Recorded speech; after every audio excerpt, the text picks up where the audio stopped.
O barulho estranho na estrada. Casper dirigia de volta para casa após o Réveillon. Ele estava curtindo seu carro novo. A estrada era longa, curva após curva.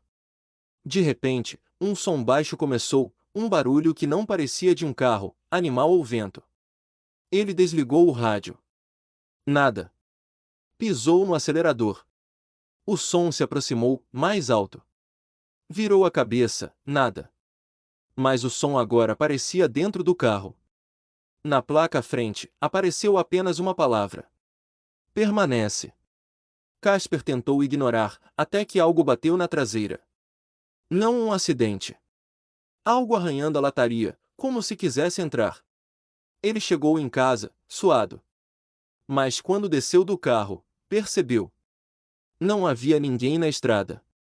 Só o som, em sua cabeça. E a parte de trás do carro todo arranhado, com marcas profundas, e um bilhete. Você é meu.